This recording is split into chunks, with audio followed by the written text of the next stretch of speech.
the 3 officers come in and throw me to the ground as I'm like mid-sentence with this girl. Throw me to the ground, push their knee into my back, hog tie me basically, cuff me. You have the right to remain silent, all that stuff. And it was, I can't imagine just being Katie, like being her, like what? Like making a smoothie and seeing somebody like an old friend or whatever, not friend, but you know, we knew each other. Yeah, so that brought me into jail, and in jail I stayed. Millie makes songs, hey, I made this one. Jerry builds bikes and they go real fast. They're mental defectives. Welcome to the Mental Defectives Podcast, a show where we interview interesting people with a focus on addiction and mental health. I'm your host, Millie Graham. That's Millie if you know me, Mr. Graham if you owe me. Joined, as always, by the Hank Hill of Harleys, the gearhead with a heart of gold. It's Mr. Jerry with a G. Glad to be here. And today, we have a very special guest. Mm-hmm. He is a bassist, guitarist, percussionist, master of melody in the key of G. It is super producer, Mr. Jeff B., a.k.a. Eazybake. Jeff, how's it going? Thanks, guys. Good. How are we doing? Great to be here. It's an honor. Jeff, where are you from? Columbus, Ohio. Don't touch Born and raised. Grandview. Boy, so, yeah, Grandview is where I grew up. Hell yeah. Then Hilliard. And you started, so you and I have worked together for a long time musically. And you started singing, and you have this amazing sense of like key and melody and can just like hear like the Charlie Puth of punk rock or something. And you started singing in the choir as like in elementary school, is that correct? Yeah, it is correct. And yeah, it's kind of a curveball for my life too, because before that I was in punk rock bands and I played guitar, so coming into high school and being in the choir was kind of a curveball. For the people that I hung out with, they're like, "You're doing what? You're joining choir? Is that right? Is that right? You're joining choir, little buddy?" Okay, so I'm picturing like you're in like 5th grade. So you're already like a degenerate pot smoking punk rocker. No pot at that time. That came later. Oh, okay. Among other things. So no pot at that time. Just a lot of punk rock music, and yeah. So what had happened was, coming into high school, there's a thing called symphonic choir, which is like the top level Mac Daddy choir of the school. Hilliard Darby, shout out.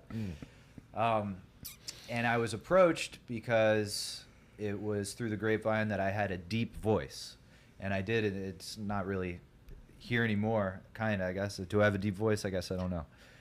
You can sing. I would say it's deep. You can sing kinda. super It's fucking smooth. well. I It's know that. velvety. It's But velvety. I don't It's know like if butter in my ear holes. Yeah, I know that's right. Yeah, butter in your ear holes. I'll put something in there. So I had a deep voice. I don't know if that's like puberty hitting faster than other people or whatever. But anyway, I was approached by the choir director of symphonic choir, and he's like, "Hey, we need a bass section person. Would you join our symphonic choir?" And that was kind of the pull for me, because every little part of me hated choir at that point, because I was who I was as a person, and I was trained to hate on anything that was like uncool and popular and shit. So it was a big step for me to do that, but he was convincing. He really said, you know, he buttered me up. He buttered my ear hole and said, "Hey, we want you." So I did the symphonic choir thing, and that's where I learned about like melody and reading sheet music and all that stuff. Okay. Damn. So it's fair to say you're classically trained? Yes. It's all escaped me. So like sheet music and all that stuff, being able to read like treble clefs and bass clefs and all that stuff is like, for the most part, not a part of my mind anymore. It's gone away. But yes, for a moment I was, I suppose, classically trained. At one point. At one point, yeah. So you're in high school. You've been strong-armed into joining symphonic choir. When does like drinking or smoking pot enter the picture for you? I'd say it showed its first budding stages sophomore year. Like started with drinking and partying, because being in choir like that for me, symphonic choir, it was weird that a freshman or a sophomore even was in that, because it was mostly juniors and seniors. So I was just thrown into that world by proxy, hanging out with like all the older people, because that's what the choir people, they were just juniors and seniors. So I started drinking, going to like house parties and the like with the older cats, and yeah, cut my teeth doing that as a sophomore. And problematic drinker from get-go, I'd say, in that like I was always drinking with a mission, always going to the end, which was, if you can't figure it out, blackout, or just making a fool of myself. But that was right from get-go for me. It was a lot of fun, for fucking sure, a lot of fun, when it was manageable. But yeah, I guess to answer your question, sophomore. Okay. That's when I started. I like that drinking with the mission. That was always, I always wanted to get right to the line. It was like, I don't want to puke. Blacking out is fine. I don't want to puke. I don't want to make an ass out of myself. But everything else is like free game. You always try and maintain a certain level, like where your balance starts to get off just a little bit and you feel good, but you don't want to like overdo it. It's like you hit that point, but you're only there for like that long. At least for me, I always overshoot it. Always overshoot. Always overshoot. There's never an undershot on that ever. There's a sweet spot. There is a sweet spot, and like you said, it's hard to maintain that sweet spot. It's very hard. That But boy, did I try, baby. Blow past it every fucking time. It's like, oh yeah, this is what I want, and then it's gone. Absolutely. Okay, so then you're also playing in bands at this time in high school? Yes, yeah. I joined a post-hardcore band. Look it up. It's a cool subgenre. Yeah, so I did that while also still drinking and partying. Like I said, still manageable though. And like, if anybody would have told me like you're a budding alcoholic, I'd have been like, yeah. Okay, cool, Right. Cool, man. Yeah, that's sweet. Yeah. Cool. All right, see you later, man. Cool. So it was all good. It was all fun. I did play music in fast punk rock bands for a while, and yeah, I learned guitar. My dad was a guitar player, acoustic guitar player. So that's why when I was around like 6th grade, I picked up his acoustic guitar. So this was kind of the next phase in my guitar journey, which is just like fast, loud, jumping around. I don't know if you guys are familiar with like the hardcore scene, but it's a fucking shit show, man. It's like hardcore dancing. Oh, like, yeah. It's like who can do the coolest like fucking Crowd kill. windmill, Right. or like fucking karate kicks in the pit. And, I want to see you dance. It's so funny now because like now your guitar playing, you can bust out like a Fleetwood Mac set, like it's just a beautiful like, and he's just dicking around, but it's like it's so far removed from that. It's so funny, and you've got such a penchant for like country. Yeah, my music identity has been like ever shifting, and it's like problematic too, because I'm not like, I feel like I've never mastered one thing because I'm so like what's the word, like a chameleon almost with music. Like there's flavors of the week. Like this week I'll be obsessive with country, and then the following week I'll go back to my like hardcore roots and just only be playing fucking power chords or something. And I find a little love in all of it, but I think that it's done me a disservice, kind of. At least that like that's like the ugly part of my self-talking, like the voice inside my head saying like I'll never be good at anything because I dabble in too much. And I'm trying to shut that voice up. But I feel like that makes you so much more versatile, though. Like you can appreciate so many different genres and styles and things like that, and you hyper focus on it for a while, and then it's the next one, right? And I would argue, I don't want to jump ahead too much, but I would argue that makes you a better producer. because Absolutely. then you can produce for a country artist, a hardcore band, a punk rock band, a rock, like anything.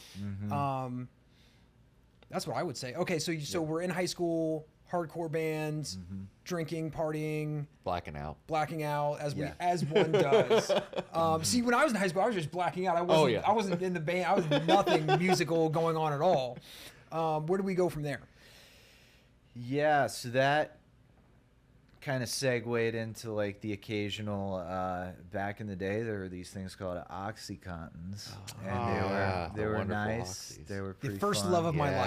Yes. Yeah. Amen. Yeah, R.I.P. man. Yeah, so those I was sprinkling that into the mix. And if anybody's familiar with the road that takes you on, boy did I go down it. Yeah, I did. It was infrequent until it was frequent, you know?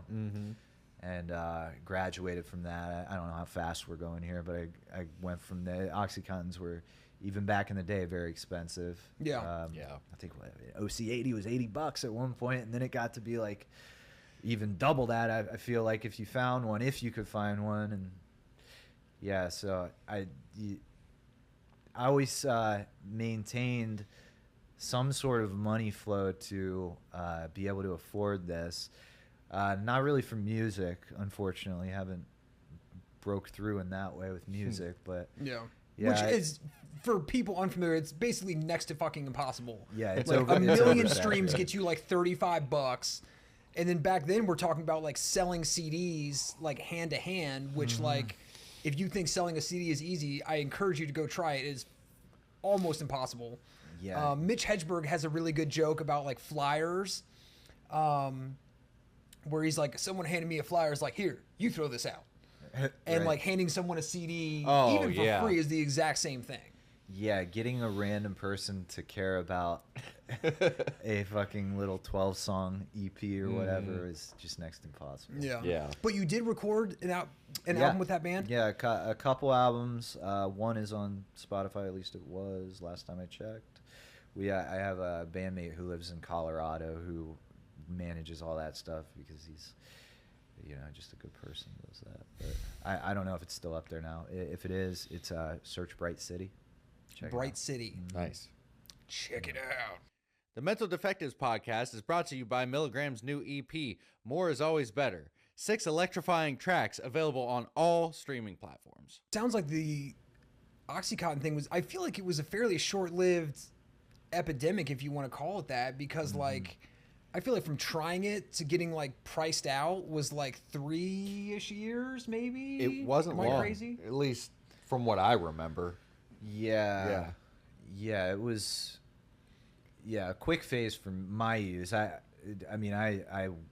went to the cheaper stuff for sure. Yeah. Quickly. Right. Oh, yeah. So I was personally priced out. Yeah. of Oxycontins. Yeah. At some point. Yeah. And back then, man, like it was pretty simple in Hilliard to get like some like pretty quality heroin at the time. So I did that with always the justification is I'm not intravenously using this stuff. Like this isn't any different than the OCs, the oxys. Like I'm insufflating both. Like they're both going up my nose. Could be worse. I know Joe over there. He does Oh, yeah. that. Yep. So we're not there. So we're doing okay. I'm sorry, did you say insufflating? Insufflated. Is Look that it up. Insufflating. Is that- Look I it don't- up. That's the thing. That's the thing. For yeah. how many things I've snorted in my lifetime that I don't know the technical I medical don't. term I've for never it? heard that. You learn I love that. the more you The know. more you know. The more you Insufflating. know. Matt only knows about boofing. I actually never got to do that either. It's never too late. Jerry's big thing was Boof he you would after this. soak a tampon in WD-40 and then shove it up there. That was God, Jerry's big thing. Yeah. Can I well, watch you do that? That's why he's such yeah. a. That's why We'll he do it got after into this. bikes. Yeah. Okay, so we've transitioned. Say you're 20, early 20s at this point. Are we still in the band? Band broke up. People moved. Lead singer moved to Colorado. Kind of just like I said, and just life happened. I was not full blown yet at that point. Trying to keep the house of cards together, and did so. I mean, I functionally used for a while, and yeah, eventually didn't anymore, and we can go into that if you want, but. Hell yeah, it sounds absolutely. Yeah, I never had a functional. I mean, I guess you could call it a functional period, but like fucking just by the skin of my teeth. Yeah, like, it was even always a then- crisis. Every day was a crisis. Oh yeah, You know? absolutely. Yeah, so I was bankrolled by mom.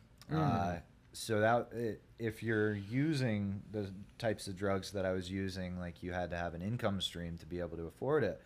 So mom was that income stream, and she was getting more and more suspicious of what I was actually doing with this money that I said I needed for various things. Like I need a new wardrobe for the job that I'm about to get. I don't know how many fucking times I told her, like, the job's right around the fucking corner. Yeah. I just need these fucking pants to look appropriate or something like that. Yeah. So eventually, as the story goes, she got suspicious of what exactly I'm spending all this money on. And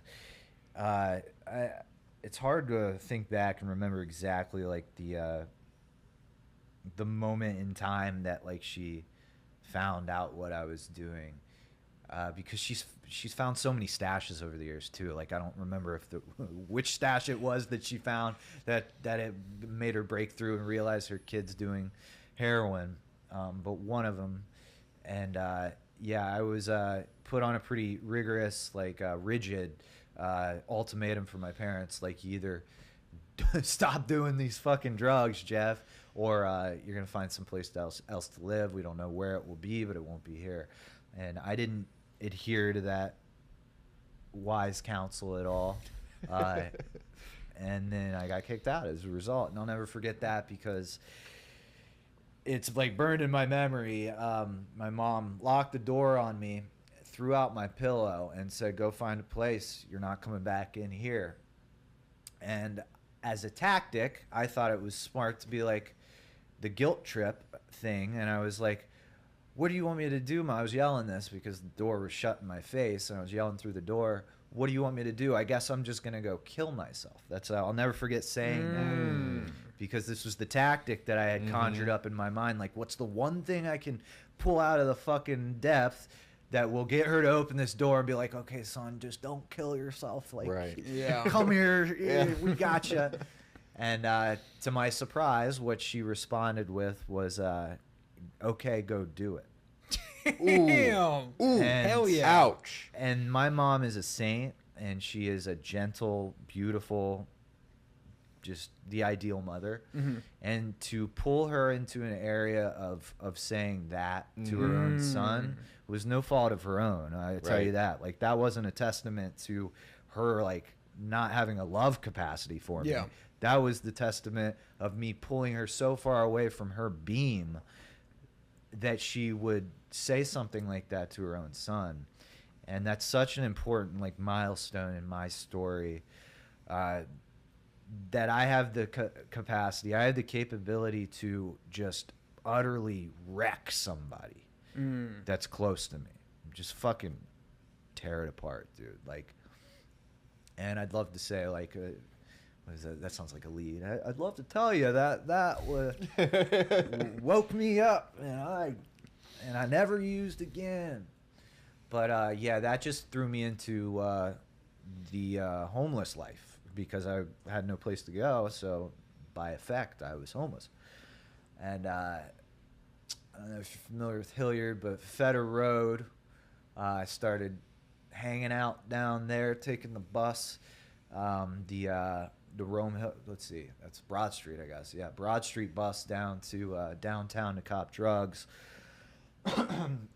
Because I was kicked out and had no income stream from mom anymore, I had to get creative, resourceful. I had to get resourceful. And the gift card scheme was a big thing back in the day. They've probably shut that down by now. Yeah. I never got into that. What break that down for us? Break it down. So the gift card thing how I did it, and I imagine there's a few other ways to do it. Kids, don't do this at home. Yeah, so Walmart at the time had this policy that if you brought in a purchased good, they would, without a receipt, sorry. So if you didn't have a receipt, they would offer you store credit. So that was one thing that I did. You get like 4 times a month or 4 times every 6 months that you're allowed to do that without a receipt. They don't refund you. They give you cash. Or sorry, they don't give you cash. They give you store credit. So what I would do is I would steal from Walmart, take the goods back in, the purchased goods. Don't have a receipt, sir. I'll just take store credit. Take the store credit. And usually either if I could get it off to the dope boy right then, I would do that, usually for like 30 cents on the dollar or whatever. If it was a $50 gift card, I'd get maybe like a point or something like stupid. You know, they have you in their hands. So they can do what they want. You're not the best. No. Place to negotiate. No. I've tried some of those negotiations. They never doesn't work. Never went in my favor. Right. Or they had these machines called the... a fucking Lula machine or something. You know what I'm talking about? I do. That you would just insert these cards, the gift cards, and they'd give you cash for them at like 70 cents to the dollar or something like that. So I would do that too. Lula machines, I think. I could be way off with that, but I don't remember what the name of them were, but yeah, I do remember that. Yeah. I used a credit card. So I just put a credit card in my name and would buy the gift cards, go get a cashier's check. Okay. Because I had ran out of cash advances and just run that credit card. I mean, I ran it up, like 17 grand doing that. Yeah. As you should. Yeah. As we do. Yeah. I mean, if you're going to do it. Do it big, man. Yeah. Hey, man. What's the difference? If it's on credit, it's free. Right. Okay, so we're hitting the gift card scam. Yeah, and then eventually you do that and they get hip to it. I mean, at this point, I was catching like misdemeanor theft charges like left and right too, because for every one that I got away with, there was one that I wouldn't. Dude, one time I got charged for a Mountain Dew 20 ounce that I stole. What? And I got an M1 misdemeanor 1, which is the Mac Daddy misdemeanor, carries up to a year in fucking the workhouse, whatever.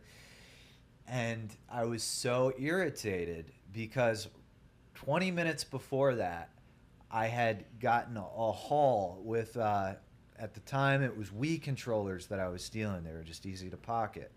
And they were worth like, I don't know, 40 a piece if I took them to GameStop, something like that. I had gotten away with like over $350 worth of Wii controllers and decided I wanted to go back in and get a fucking drink because I was thirsty.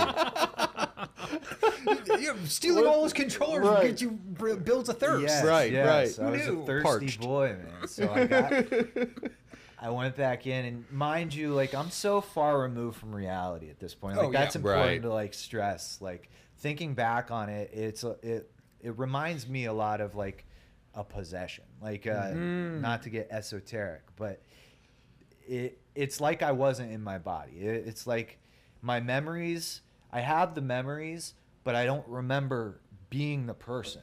If that makes sense. Oh yeah. It's like for sure. Something outside of self was controlling it, and I don't know. It's helpful to me and to put it in like a spiritual lens. So I try to like kind of label it as like a demonic possession, which sounds kind of. I mean, it's kinda not far off at all. Like I understand it. Yeah. I mean, like, relate. Because if you're in your right mind, you're not gonna go back. You've already hit this lick. You've got your money. You're ready. You're good to go.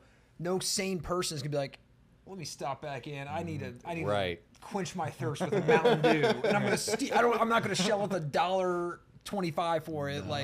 Dude, I did so many dumb fucking things like that. Okay, so you get hit for this. So I get hit with it, which they bring you into that room, and then they wait for the cops to come. The Columbus Police Department eventually comes. I had the book bag of Wii controllers stashed out and like where the fuck I put them, wherever. By the let's see, this was the Rome Hilliard Walmart. So it was in the woods. There was like these wooded areas that I just put it in. So I go back and yeah, I go into that room. I'm there for over an hour and a half, probably, like running out of drugs in my system too. Just couldn't believe it. And yeah, I eventually went to jail with not only that charge, but it was part of the whole ecosystem of charges that I eventually got locked up for. It said the amount of $2.49, something like that. Theft in the amount of $2.49. $2.49. That's the Mountain Dew. Yeah, Oh, yeah, man. but it was on my record as an M1 too, so it was just Wow. so irritating Yeah. that like, man, I just got away with thousands of dollars worth of stuff. And Yeah. what caught me up was a bottle of Mountain Dew. Did they like know you? Did they have like you like clock from when you came in? They were like, oh, this is a guy that's been stealing a lot of stuff, so we'll get him on anything we can. Or it was just like they were hard asses about the singular Mountain Dew. So I have my theory that they did, but they didn't say anything. And we're building a case. Who knows if that's true? Probably not, because I'm such a small fry in the system. But that's what it almost seemed like, because as I'll tell you later in the story, I did get arrested.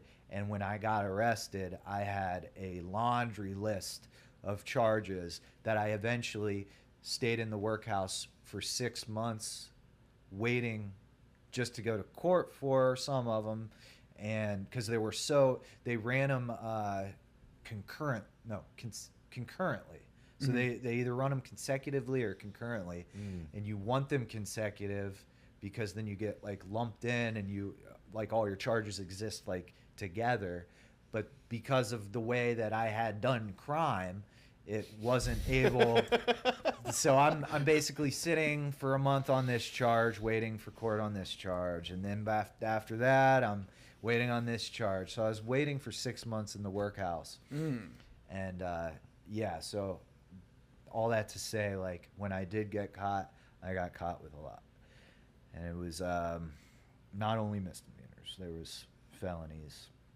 The day I did get caught was I was leaving Target on Rome Hilliard with, I do believe, weed controllers again. That The seemed man to be had a favorite. hustle. Yeah, he did. That's That's- smart though. Yeah, they're you could tiny. pocket them easy. Yeah. You could get like 7 or 8. Each go for 40. I mean, do the math. Yeah. They didn't have them locked up at that point. Kids, like, it was different back in the day, for sure. Right. For sure. Everything's behind a paywall now, or not a paywall, but a glass case. Yeah. But back in the day, you didn't have that, so you could just grab and go. But this time, I grabbed and goed, and in there, watching me as I walked out, were 3 Columbus Police Department policemen. And I caught eyes with them, and I knew what it was, so I booked it out the front door. They booked it also. They chased me around the development into, if you're familiar, where the Smoothie King is. Yep. And I thought I had lost them because I didn't see him behind me. So I go into Smoothie King thinking I'm just going to lay low in Smoothie King because I've obviously, like, outran them or whatever. I go into Smoothie King and I see this girl, Katie, that I went to high school with. She was working there. Oh, So shit. she's like, Jeff, what's up? How you doing? Nothing, I'm doing great. Like sweating like a crazy person, pockets full. Oh my of God, weed how are controller. you? How are you? Oh Yeah. my God, so good to see you. How you been? And I, like Matt said, I was, just outran the cops, Right, with a right. bag full of weed controllers on a gram a day heroin habit, Right. and smoking crack on the side. And so I think I'm fucking out of the woods, dude, which goes to show you how delusional I am. Like, Yeah. like, why would I not, like, be careful still? But I think I lost them. Like, they just gave up. And it's not a far run from Target to Smoothie King. It's like, Right. call it 3 blocks. You know what I mean? I think I'm good to go. Surely they won't chase me for No. another 100 yards. Right, exactly. So I'm talking to Katie, and I'm trying to, like, put on my best face. I'm good. Yeah, it's been like 3 years since I see you, whatever. And as I'm talking, the 3 officers come in and fucking throw me to the ground as I'm like mid-sentence with this girl, throw me to the ground, fucking push their knee into my back, hog tie me basically, cuff me, you have the right to remain silent, all that stuff. And it was, I can't imagine just being Katie, like, Being her, like, what? like making a smoothie and seeing somebody like an old friend or whatever, not friend, but you know, we knew each other. Yeah. So that brought me into jail, and in jail I stayed for a little while. Yeah. How long? So when all is said and done, that was 9 months. I was in the workhouse for 9 months. How was detoxing in jail? Detoxing in jail was easier than detoxing outside of jail. Really? Oh, that makes sense. Yeah, that might be a uncommon thing. I don't know, Yeah. but because like for somebody like me, if I can't do it, then that's chill. Like Right. There's no way I'm getting drugs unless I bend over and sell my ass or something. Right. I'm not ready to do that yet. That comes later. Stay tuned. More with Jeff. It was just something I had to do. So because it was like mandated that I couldn't use, like it sucked. Right. I was pacing around the tank back and forth, not sleeping a wink for like a week. Yeah. Showering nonstop. Like Right. that was helpful just to stay in like hot water. Yeah. And I remember getting made fun of before, like Flipper, I think they called me. Oh, Flipper. Oh, Flipper. Yeah. Flipper's in the shower Like again. you're the first person in the fucking workhouse to be For every other detoxed. person. in Yeah, the- well, Yeah. That's crazy. Yeah. Yeah, jail was a whole thing because I was just a little city slicker kid with no idea of that world, but I learned quick, you know. Mm-hmm. Yeah, that's So that was 6 or 9 months you were in there? yeah. And 9 then months. what happens when you eventually get out? How does that happen? So I eventually get out and I go to the Serenity Street program. I don't know if I'm allowed to say that. Which is it's a Christian-based recovery program that's, at least it used to be, a year long. So I did that in lieu of treatment, is what they called it. So like I had Or lieu treatment of- in lieu of Treatment in conviction. lieu. Yeah. Yeah. So it was contingent upon my completion of said program that I would be relieved of some of these charges.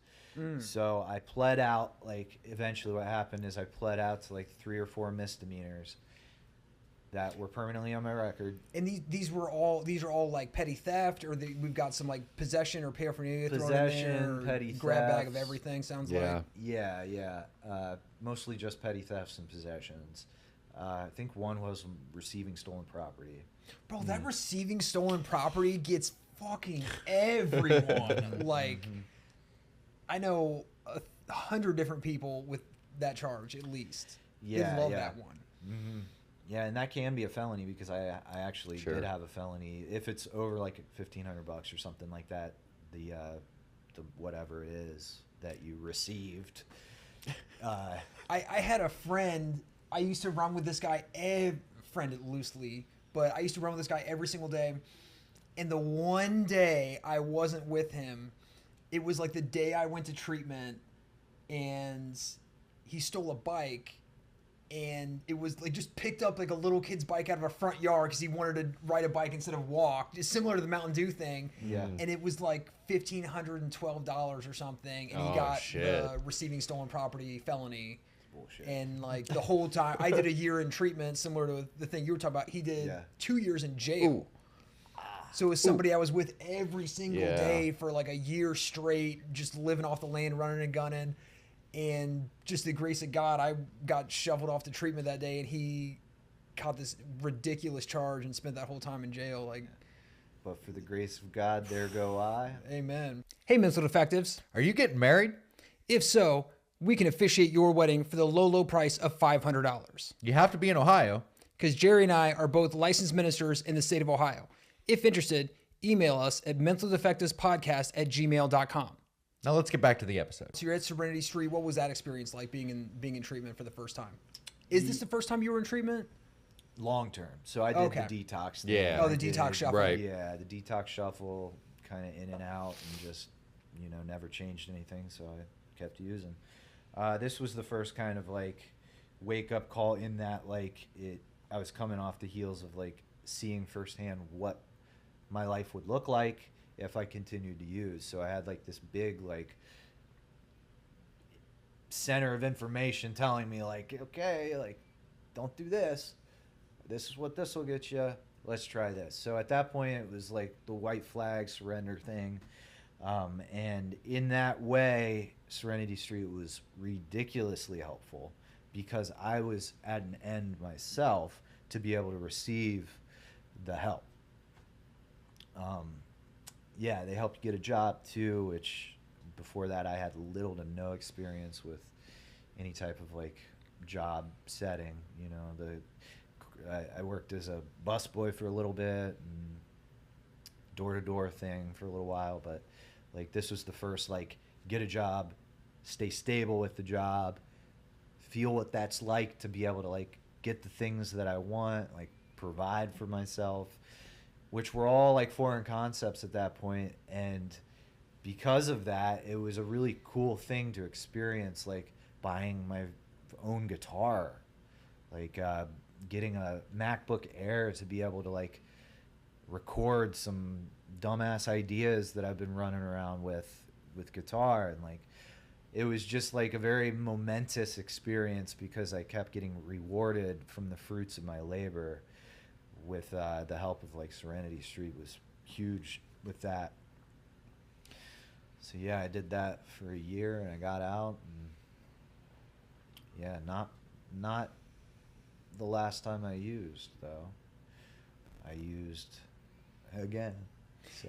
And is that, Jerry, when did you come into the story? When did you guys first meet? I met you in 2016 in my first attempt in treatment. I was at OARC, and some guys there, yeah, I seen you at a meeting or something, and that's where you and I met. Yeah. In 2016. I feel like I met you prior to that. And all I remember I would always ask who your barber was. Yeah. Because Jeff would always pull up to me with the cleanest lineup, and I'm like, bro, who's your fucking barber? Like, quit gatekeeping this shit. Tell me. And he'd be like, oh, I cut my own hair. I'm like, bullshit. Every fucking time. Do you still cut your own hair? I don't know how you do it.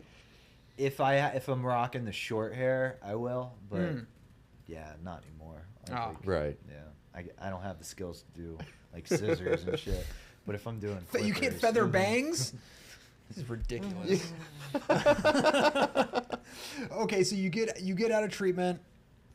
Yeah, and that is around the time because I started living with my friend Al in fucking Sullivan Avenue, which was a dude, A beacon of sobriety over there. I watched my neighbor choke out a pit bull in their front lawn Jesus. on my Oh way my home God. from work one day. I'm fucking like, I shut the car door. I'm like tired from work or whatever. Yeah. I'm walking up. In my peripheral, I see like some chaotic shit happening, and there's a fucking dude just strong arming, choking out a pit bull, kill it. It What? dies. Oh, hell no. And I'm like, no. Yeah. I was like, I gotta get the fuck out of here, dude. Yeah, Oh, apparently, so the story goes, it bit somebody, so Yeah. he had to put it down. But there's better ways to do it. Jeez. Yeah, that's Yeah. the Mental Defectives is a very dog-friendly show. We do not 100%. support or condone animal abuse in any 100%. way, shape, form, or fashion. Nope. That's fucked. That's fucked. Damn. Yeah, I had to get out of there. That was not the only thing, but yeah, our neighbor, like I could just in real time watch our neighbor cooking up crack in the kitchen. So being a sober person, like watching like the Pyrex get pulled out and you know the whole process, like literally she didn't even close her fucking curtains. I wanted to go over there and be like, keep doing it, whatever, just shut your blind. Yeah, you're doing I don't something wanna watch it. incredibly Yeah. illegal. Like, maybe Right, not right. broadcast it to the neighborhood. Yeah, so it was always it was just means to an end. I had to get out of that area, and I eventually moved with my sponsor at the time, which was right around the time that I started working with you. Right. And I was really kind of in the A program. Yeah. Like deep Yeah. in a program. And enmeshed in that world. So I moved in with my sponsor at the time. And it was fucking great because I had my own room in the back of the house. I was paying like, what was I paying? $200 a month, something like that. Oh, wow. Nice. It was Yeah. insane. So I was able to bank a lot of money, really focus on music at that point, and just like live and breathe sobriety and the choice program that I was involved in.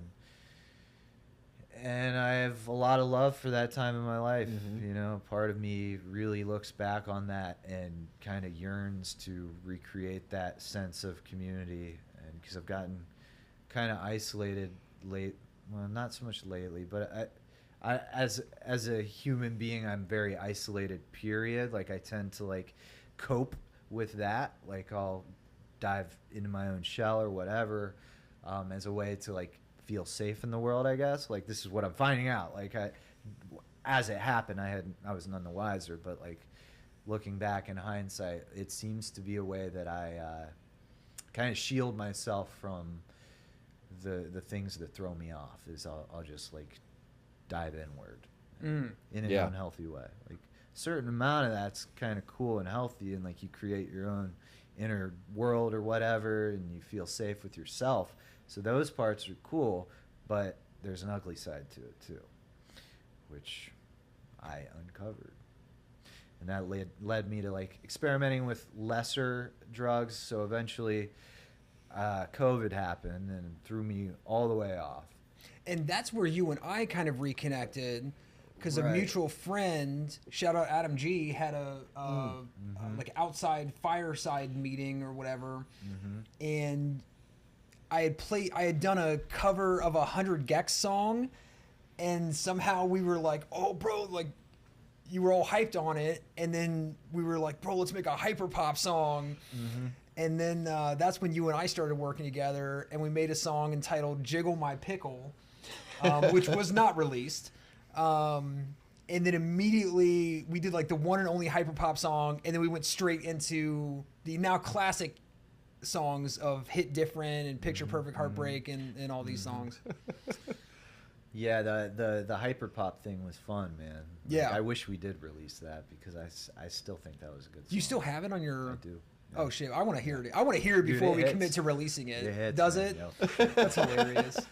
Yeah, Hell so yeah. like that was kind of the one and only good thing that came from COVID, because I remember when COVID hit, like I truly, I don't know about y'all, but I thought like it was the end times. I don't know, like if I just catastrophized or what, but like I've always like been real suspicious of like authority and like government. The government.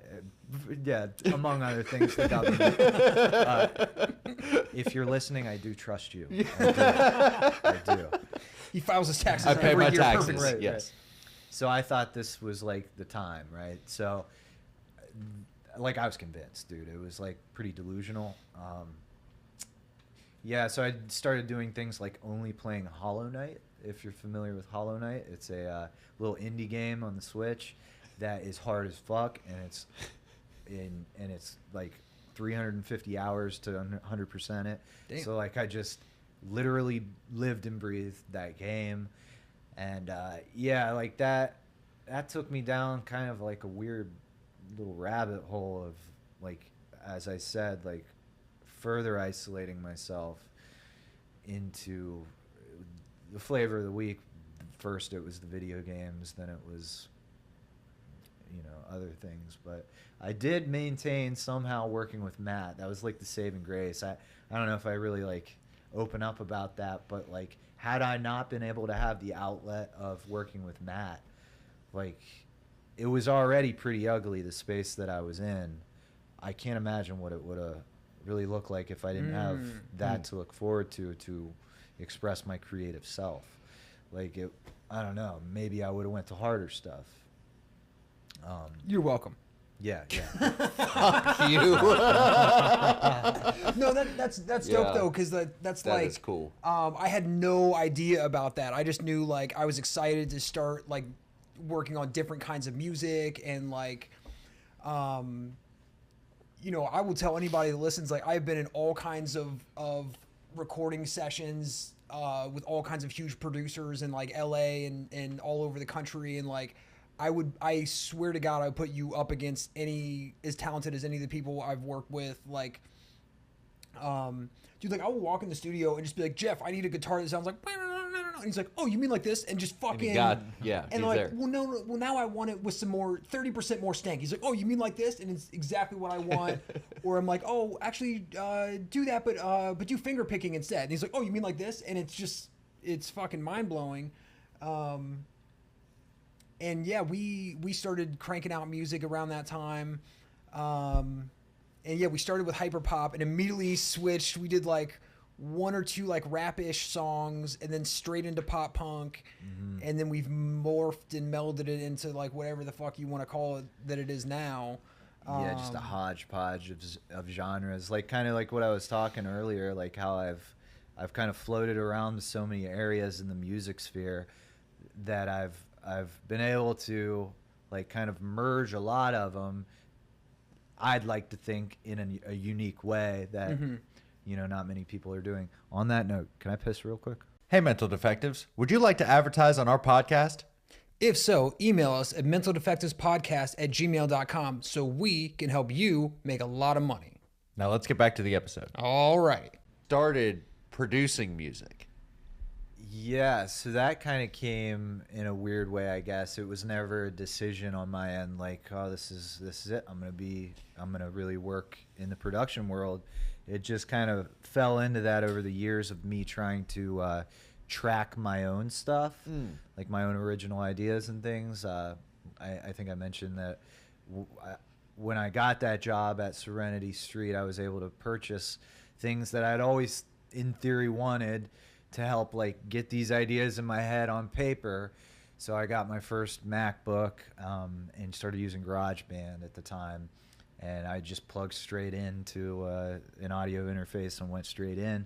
So that kind of like was a snowball effect. Like I quickly realized like how large the world of production actually is, and it's more than just plugging a guitar into an audio interface and making a song. So like it became like a love of mine to like further into that world and you know like buy certain pieces of equipment that I was not having to be able to do certain things, like drum machine or synthesizer, whatever, preamp, whatever it was.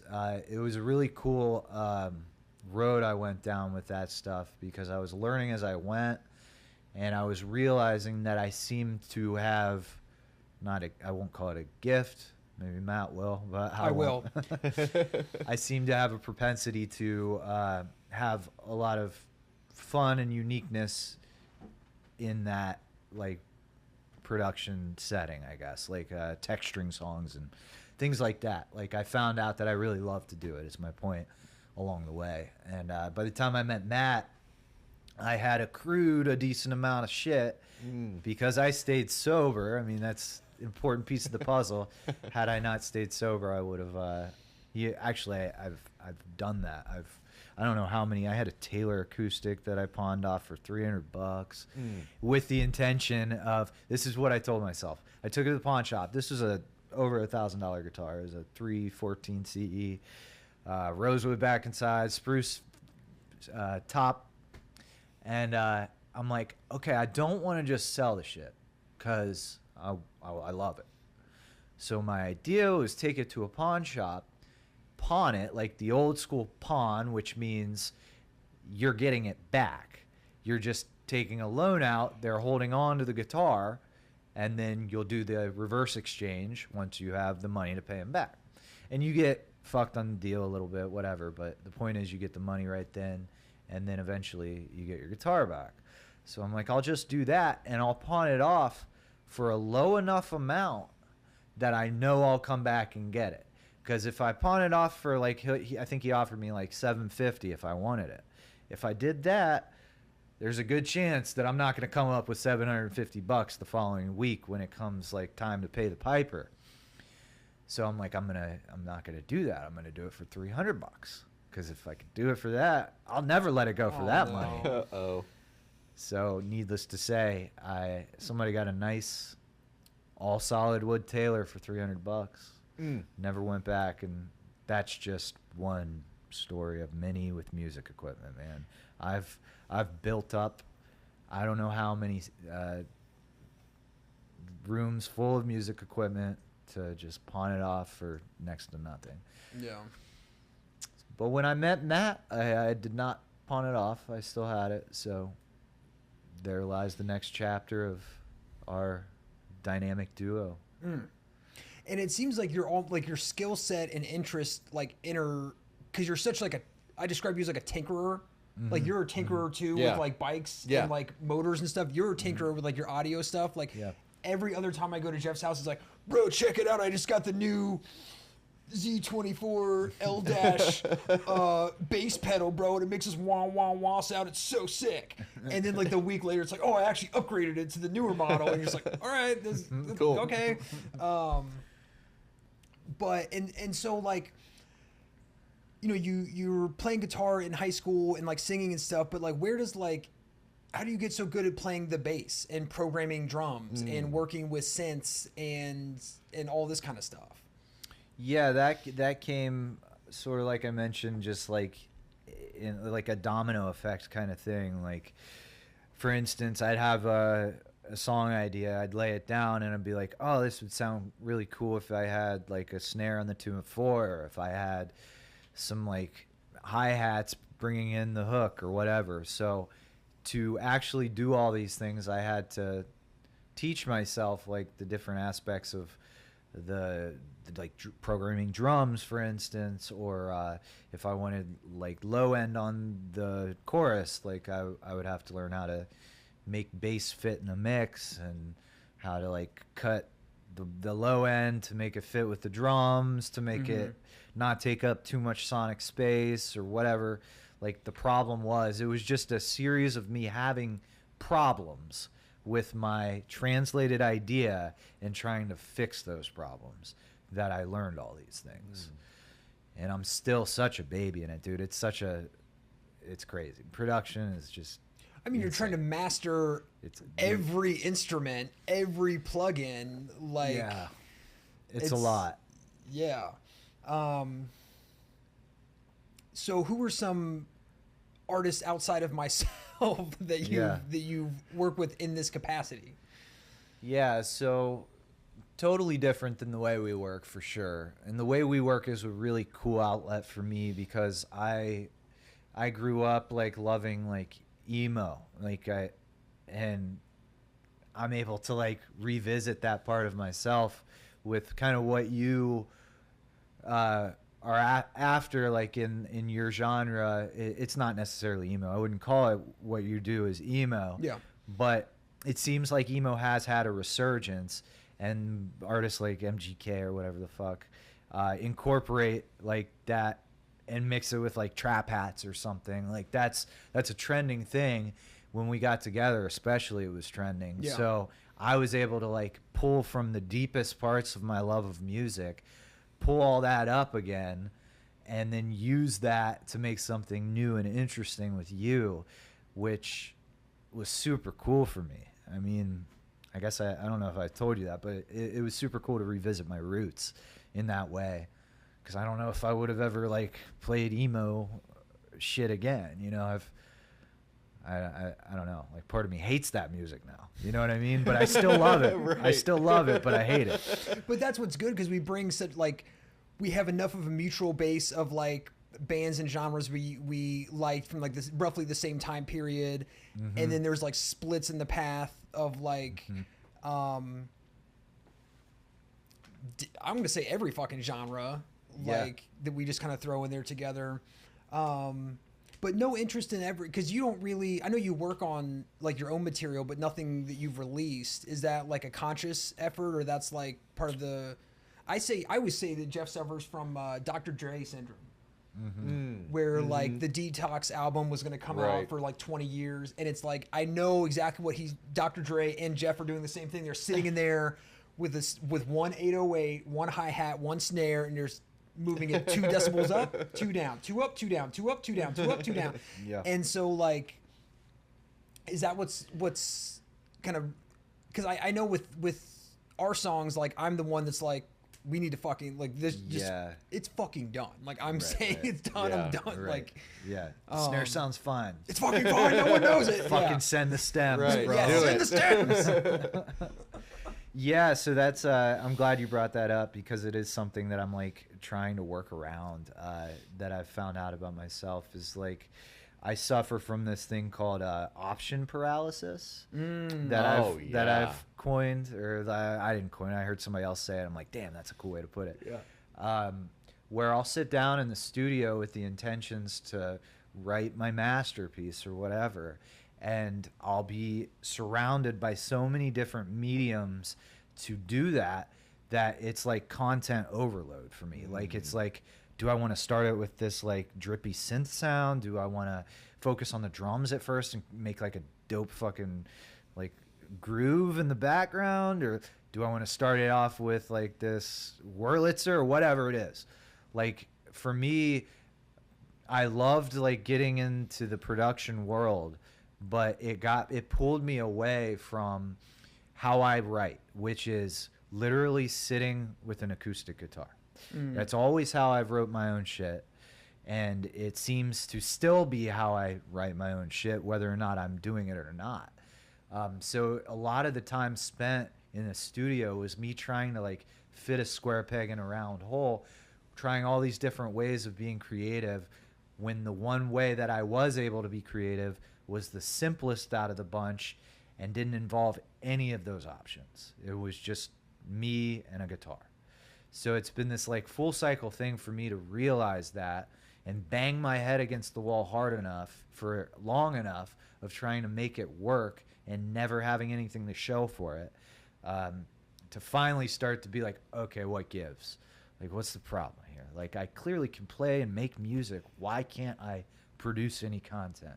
Except if it's with Matt, who's like hounding me and knocking on my door every week to get it done. Like, why can't I motivate myself hard enough to like to actually make these memories that I want to make? Like, I want to be eventually like 45 years old and look back and be like, oh, that was the year I made that 5 songs, and that's what I was going through in my life there, as reflected in the lyrics or whatever. Like, it's such a cool way. I have a gift to like translate my life in a way that's like tangible, that I can look back on and hold dear. You know what I mean? Like, really appreciate like what I was going through that year or whatever in the form of a song. And like, I romanticize the shit out of that, yet here I am with nothing to show for it. So it's been a battle, dude, to like get to that end and die that death. But I'm like, I'm not there yet, but I'm rounding the corner. Nice. And I'm spending a lot of time with my acoustic guitar. I'll say that. I like to hear that. Yeah. I even bought a new one just to do it. Yeah. Had to come with a purchase of new audio equipment. Right. And it's so funny too, because like, if Jeff's getting frustrated with me, always when I can't sing something correctly, but and like pause the playback on the speakers and just pull out the guitar, and then we just like sing it through like a couple of times. Let's do it like this. And it just, every time it just clicks into place. It's so crazy how that works. And I think another thing with like the production skill is you're good at like, I want to do something one way, you want to do something a different way, and being able to coach me through, because I'm not a classically trained singer at all. But like, where does that come from? Like the ability to be able to like coach someone through like, this is the wrong key, this is how you sing it, I want it like this was early, this was late. Like, is this just like dialed into your brain, or like, how does that work? Yeah, a lot of that is just what I've picked up like on an intuitive level, I think. And like, it's just like in my subconscious part of myself, I guess, that like I just understand things in that way. Yeah, I would say like a lot of it is unthinking, and like something that I'm not like actively like thinking like I'm gonna try to coach Matt on singing behind the beat because that is where the swing happens or whatever. It's just kind of like an intuitive thing at this point. But it's been very impactful to have somebody to do that with, because every time that it's like I reiterate that part to myself too. Like, you know what I mean? Oh Like, yeah. What do they say? It's like you solidify knowledge through teaching it. Yeah. It's something like that. Yeah. If I'm not speaking it into existence, it's kind of just like falling flat almost. But yeah, it's been very helpful to like solidify my own like stylistic approach to music, I think, working with you. And it's taught me how to finish a song. That's like in the Time music is world. money. That's how you finish a fucking song. Right. That's what we'll do in the future. Next time you record something, play it for me, and then I will physically rip it out of your hands, and we'll send it off to mastering, and that's how we'll get Love it. get a Eazybake solo project cracking. What advice would you have for someone looking to get into music production? Good luck. Probably, maybe don't. But if you do, maybe don't. But if you do, less is more. That's probably like the biggest thing that I've learned through the years is that like we were just talking about how like there's this whole thing in the production songwriting world that like you want to throw it seems to make sense to like throw everything you got at this one song, like layer the fuck out of it, like transition this, like, you know, just kind of like for me, I guess, like Risers. Yeah, like I fucking hate risers. you gotta bring in that hook, bro. Yeah, for me, what I've learned, and I guess the advice I would give, is to have something to say before you do any of that stuff. Like that's the lesson it keeps coming up for me. Like I'm never gonna make anything worthwhile unless I have something to say. And how do I get to that place to have something to say? You know, you got to ask yourself that. Like for me, I kind of mentioned it, but I've been kind of far off the beam for a little while and not doing hard drugs, but kind of might as well have, you know, isolating in a way that mirrored me doing heroin and shit. So I've been not with that inner dialogue that I need to have something worthy in my heart of hearts to say. Like I have to, that's like the gift of music, the gift of art, whatever, for me is like that foundation of just having something to say that makes sense to you and you only. It doesn't need to, like, you want it to relate to people, but that's problematic if you think like, how can I write a song to relate to people? You have to know yourself hard enough and deep enough that you know what you're trying to convey through your art is going to be relatable because you're actively participating in it. You have that fucking emotion or whatever it is. That needs to be there. If you don't have that, any production shit that you do is going to be sterile.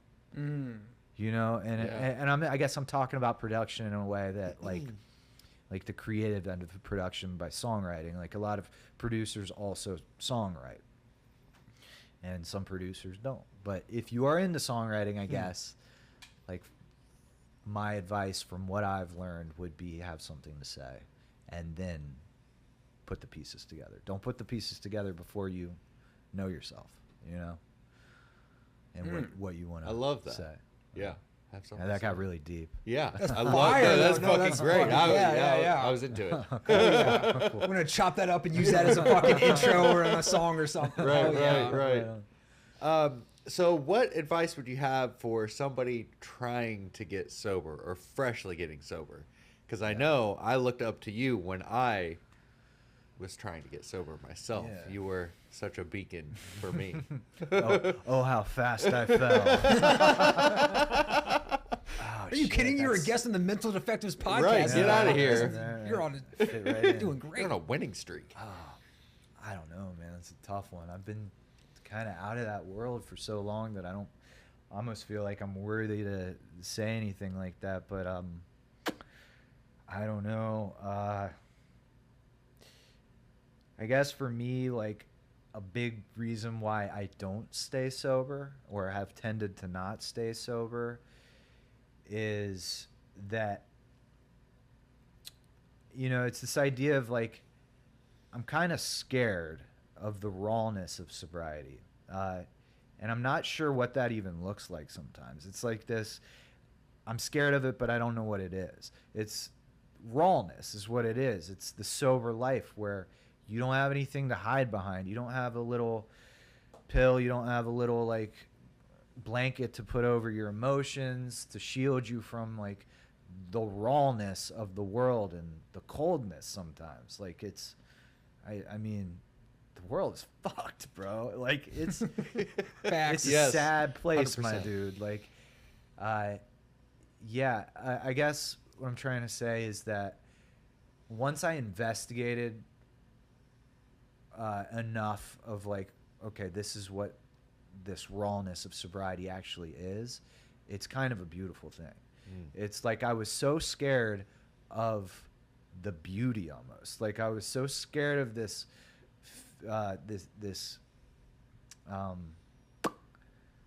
just openness, I guess. I don't know how else to put it. But it turns out that it's like such a gift.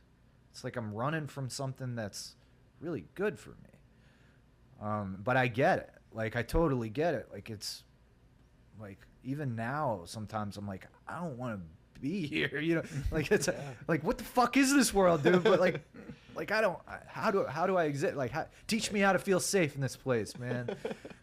Even now I feel that way, but like when I lean into those feelings and when I lean into like that gift of realness, whatever you want to call it, it tends to be like literally all the things that I was wishing for in like a really synchronistic way too. Like, I don't know if y'all believe in God, and I don't really. I mean, I believe in some sort of like force that's interacting with all things, whatever. But like when I do lean into that realness, I tend to have like a connection to something outside of myself that shows me just how like vast, like, yeah, the world is insanely like brutal in just about every way possible, but there is something a little beyond that that's like really worthwhile if you grab a hold of. And I don't know, a lot of the reason I used for so long was that I was after like some sort of spiritual connection and I didn't know it. Like I would have never told like a therapist that or something, like I guess I'm looking for spirituality. Like I didn't fucking know it. Yeah. But in hindsight, it's clear that like I am to some extent a spiritual being in this world, and if I'm not like diving into that, like and honing that and like chipping away the parts of me like my shadow self to get toward that like beam or that source or whatever, it seems that I'm going to still use. It seems like my mode of operation is just to like check out and check out bad. So I have to be actively like trying to find that spiritual space, or chances are I'm gonna isolate, and chances are with enough isolation I'll find something to put a warm blanket over my little soul, and heroin is a motherfucker for that, man. Gotta get in that motherfucking sunlight of the spirit. Shit. Okay, so last thing real quick. You were on record saying that you love the mixes on the new Blink-182 album, and specifically you love the drums, how they sound on there. Is that what do you mean by that? No, fuck that. So that's all the time we have here for today. This is the Mental Defectives Podcast. Milligram, Jerry with a G. Super producer Eazybake. We're out. Later. See ya.